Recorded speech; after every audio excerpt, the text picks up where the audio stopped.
Albert Camus, La peste.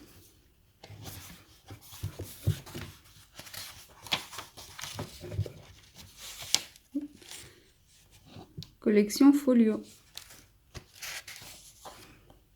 Gallimard.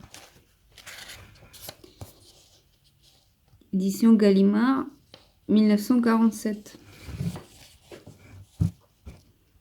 Il est aussi raisonnable de représenter une espèce d'emprisonnement par une autre que de représenter n'importe quelle chose qui existe réellement par quelque chose qui n'existe pas. Daniel Defoe. 1. Le premier chapitre. Ou la première partie. Les curieux événements qui font le sujet de cette chronique se sont produits en 1940 à Oran. De la vie générale, il n'y était pas à leur place, sortant un peu de l'ordinaire.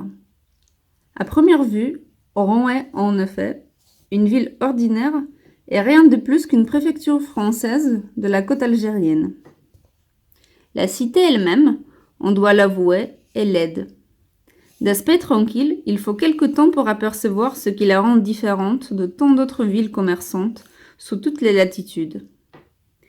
Comment faire imaginer, par exemple, une ville sans pigeons, sans arbres et sans jardin, où l'on ne rencontre ni battement d'ailes, ni froissement de feuilles, un lieu neutre pour tout dire? Le changement des saisons ne s'y lit que dans le ciel. Le printemps s'annonce seulement par la qualité de l'air ou par les corbeilles de fleurs que des petits vendeurs amènent des bons lieux. C'est un printemps qu'on vend sur les marchés. Pendant l'été, le soleil incendie les maisons trop sèches et couvre les murs d'une cendre grise. On ne peut plus vivre alors que dans l'ombre des volets clos. En automne, c'est au contraire, un déluge de boue. Les beaux jours viennent seulement en hiver. Une manière commode de faire la connaissance d'une ville est de chercher comment on y travaille, comment on y aime et comment on y meurt. Dans notre petite ville, est-ce l'effet du climat? Tout cela se fait ensemble, du même air. Frénétique et absent. C'est-à-dire qu'on s'y ennuie et qu'on s'y applique à prendre des habitudes. Nos concitoyens travaillent beaucoup, mais toujours pour s'enrichir. Ils s'intéressent surtout au commerce et ils s'occupent d'abord, c'est leur expression, de faire des affaires. Naturellement, ils ont du goût aussi pour les joies simples. Ils aiment les femmes, le cinéma et les bains de mer. Mais très raisonnablement, ils réservent ces plaisirs pour le samedi soir et le dimanche, essayant les autres jours de la semaine de gagner beaucoup d'argent. Le soir, lorsqu'ils quittent leur bureau, ils se réunissent à heure fixe dans les cafés, ils se promènent sur le même boulevard ou bien ils se mettent à leur balcon. Les désirs des plus jeunes sont violents et brefs, tandis que les vices des plus âgés ne dépassent pas les associations de boulomanes, les banquets des amicales et les cercles où l'on joue gros jeu sur le hasard des cartes. On dira sans doute que cela n'est pas particulier à notre ville, et qu'en somme, tous nos contemporains sont ainsi. Sans doute, rien n'est plus naturel aujourd'hui que de voir des gens travailler du matin au soir, et choisir ensuite de perdre aux cartes, au café et en bavardage, le temps qu'il leur reste pour vivre. Mais il est des villes et des pays où les gens ont, de temps en temps, le soupçon d'autre chose. En général, cela ne change pas leur vie. Seulement, il y a le soupçon et c'est toujours cela de gagner. Oran, au contraire, est apparemment une ville sans soupçon, c'est-à-dire une ville tout à fait moderne. Il n'est pas nécessaire, en conséquence, de préciser la façon dont on s'aime chez nous. Les hommes et les femmes, ou bien se dévorent rapidement dans ce qu'on appelle l'acte d'amour, ou bien s'engagent dans une longue habitude à deux. Entre ces extrêmes, il n'y a pas souvent de milieu. Cela non plus n'est pas original. À Oran comme ailleurs, faute de temps et de réflexion, on est bien obligé de s'aimer sans le savoir. Ce qui est plus original, dans notre ville et la difficulté qu'on peut y trouver à mourir. Difficulté d'ailleurs n'est pas le bon mot, et il serait plus juste de parler d'inconfort. Ce n'est jamais agréable d'être malade, mais il y a des villes et des pays qui vous soutiennent dans la maladie, où l'on peut, en quelque sorte, se laisser aller. Un malade a besoin de douceur, il aime à s'appuyer sur quelque chose, c'est bien naturel. Mais à Oran, les excès du climat, l'importance des affaires qu'on y traite, l'insignifiance du décor, la rapidité du crépuscule et la qualité des plaisirs, tout demande la bonne santé. Un malade s'y trouve bien seul.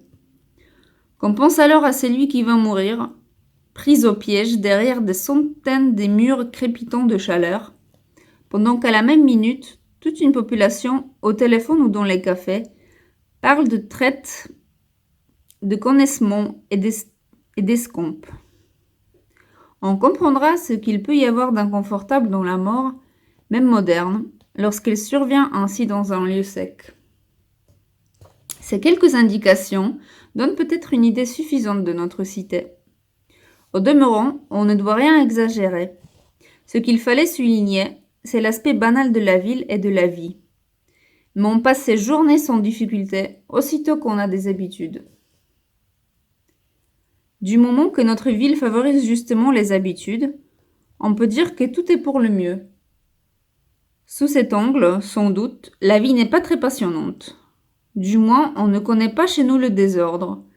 Et notre population franche, sympathique et active a toujours provoqué chez le voyageur une estime raisonnable. Cette cité sans pittoresque, sans végétation et sans âme finit par sembler reposante. On s'y endort enfin. Mais il est juste d'ajouter qu'elle s'est greffée sur un paysage sans égal, au milieu d'un plateau nu, entouré de collines lumineuses, devant une baie au dessin parfait. On peut seulement regretter qu'elle se soit construite en tournant le dos à cette baie et que, partant, il soit impossible d'apercevoir la mer qu'il faut toujours aller chercher. Arrivé là, on admettra sans peine que rien ne pouvait faire espérer à nos concitoyens les incidents qui se produisirent au printemps de cette année-là et qui furent, nous le comprîmes ensuite, comme les premiers signes de la série des graves événements dont on s'est proposé de faire ici la chronique. Ces faits paraîtront bien naturels à certains et à d'autres invraisemblables au contraire. Mais après tout, un chroniqueur ne peut tenir compte de ces contradictions. Sa tâche est seulement de dire « ceci est arrivé » lorsqu'il sait que ceci est en effet arrivé, que ceci a intéressé la vie de tout un peuple et qu'il y a donc des milliers de témoins qui estimeront dans leur cœur la vérité de ce qu'il dit. Du reste, le narrateur, qu'on connaîtra toujours à temps, n'aurait guère de titre à faire valoir dans une entreprise de ce genre si le hasard ne l'avait mis à même de recueillir un certain nombre de dépositions et si la force des choses ne l'avait mêlé à tout ce qu'il prétend relater. C'est ce qui l'autorise à faire œuvre d'historien. Bien entendu, un historien, même s'il est un amateur, a toujours des documents. Le narrateur de cette histoire a donc les siens. Son témoignage d'abord, celui des autres ensuite, puisque par son rôle, il fut amené à recueillir les confidences de tous les personnages de cette chronique et en dernier lieu, les textes qui finirent par tomber entre ses mains. Il se propose d'y puiser quand il le jugera bon